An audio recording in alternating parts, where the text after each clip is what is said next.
शहर से अचानक दो लोग रहस्यमय तरीके से गायब हो जाते हैं। 24 घंटे के अंदर दोनों की हत्या कर दी जाती है, लेकिन साजिश का खुलासा नहीं होता। अगले 24 घंटे में 4 लोग हत्या के आरोप में पकड़े जाते हैं, पर तीनों ने अपना जुर्म कबूल कर लिया, लेकिन फिर भी साजिश का खुलासा नहीं हुआ। अपराध की दुनिया में ऐसे मामले कम ही देखने को मिलते हैं, जहां अपराधी पकड़े जाने के बाद भी अपराध के पीछे की साजिश छिपी रहती है।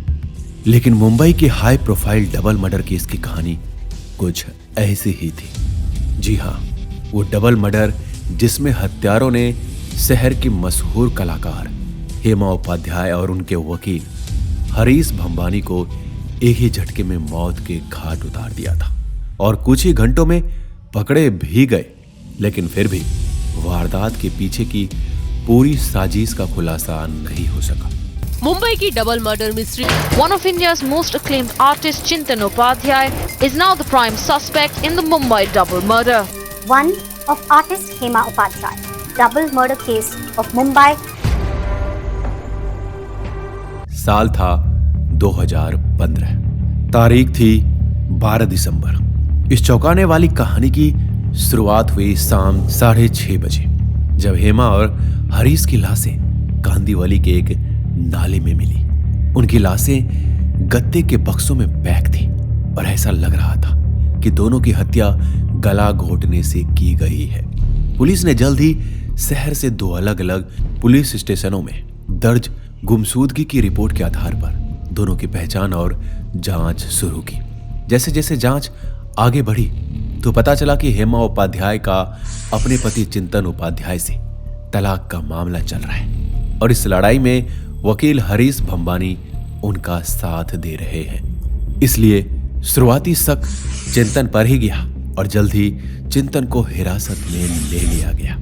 लेकिन मामला पहली बार उलझा हुआ तब लगा जब पकड़े जाने के बावजूद चिंतन ऐसे किसी भी साजिश से इनकार करता रहा।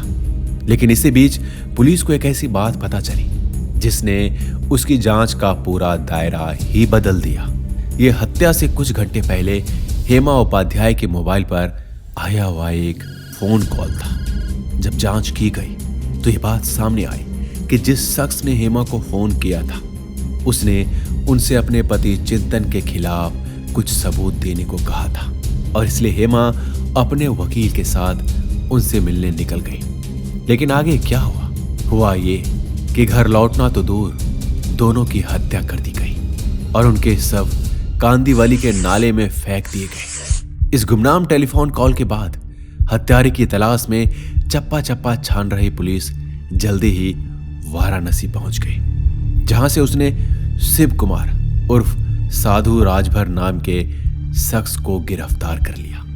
इस शख्स ने न सिर्फ दोनों हत्याओं के बारे में बात की, वह कबूल कर रहा था, लेकिन इस साजिश में शामिल अन्य लोगों के नाम भी बता रहा था। मुंबई से 3 और लोगों को भी गिरफ्तार कर लिया गया था। 4 दिन बीत गए, लेकिन मुंबई के इस high profile double murder mystery की साजिश अब भी पूरी तरह साफ नहीं हो पाई थी।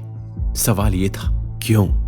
दोहरे हत्याकांड के इस भयानक मामले में साधु राजभर की वाराणसी से गिरफ्तारी के साथ ही उम्मीद जगी थी कि शायद इस हत्याकांड में दूध का दूध और पानी का पानी हो जाए। लेकिन जैसे ही साधु राजभर ने अपना मुंह खोला, यह मामला सुलझने की बजाय थोड़ा और उलझ गया, क्योंकि साधु के मुताबिक उसने हत्या अपने गुरु यानी विद्याधर राजभर के कहने पर की थी। उसे इस बारे में ज्यादा जानकारी नहीं थी कि हेमा उपाध्याय की विद्याधर से क्या दुश्मनी थी।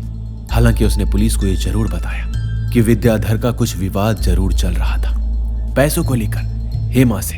हालांकि पुलिस शायद इस साधारण सी कहानी पर विश्वास कर लेती अगर उसे यह पता ना होता कि हत्या से पहले हेमा के पति चिंतन उपाध्याय न केवल दिल्ली से मुंबई आए थे, बल्कि उन्होंने और विद्याधर ने एक दूसरे से बातचीत भी की थी।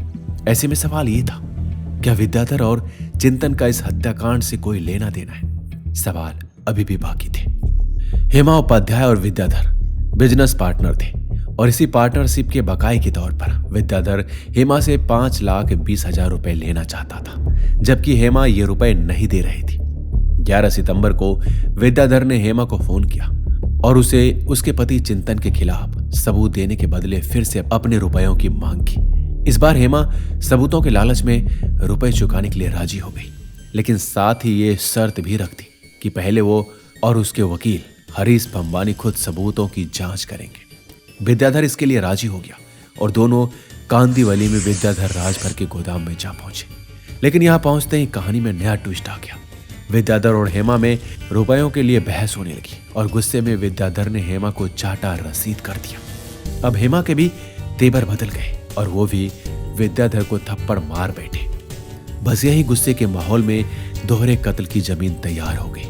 विद्याधर ने साधु समेत अपने 2 मुलाजिमों को इशारा किया और तीनों ने वेयरहाउस में रखा क्लोरोफॉर्म सूंघाकर पहले हेमा को बेहोश किया और वारदात का चश्मदीद होने की वजह हरीश भंबानी को भी, और फिर एक एक करके दोनों का गला घोटकर कत्ल कर दिया गया। बाद में ये बात सामने आई कि चिंतन विद्याधर के संपर्क में था और उसने ही विद्याधर को उकसाया था और हेमा को मारने की पूरी योजना बनाई थी। मुंबई की एक अदालत ने कलाकार चिंतन उपाध्याय को अपनी अलग रह रही पत्नी हेमा उपाध्याय की हत्या की साजिश के रचने के आरोप में आजीवन कारावास की सजा सुनाई। इसके अलावा इस हत्याकांड को अंजाम देने का आरोपी विद्याधर राजभर फरार है। सितंबर 2021 में सुप्रीम कोर्ट द्वारा जमानत दिए जाने से पहले चिंतन लगभग 6 साल तक जेल में थे। चिंतन ने अदालत के समक्ष अपने अंतिम बयान में दावा किया था कि पुलिस दोहरे हत्याकांड को सुलझाने में असमर्थ थी और इसलिए इसका फायदा उठा रही थी। उनके और हेमा के वैवाहिक विवाद के चलते उन्हें झूठे केस में फंसा दिया गया था। तो दोस्तों, ये थी कहानी चौंका देने वाली मुंबई के डबल मर्डर की।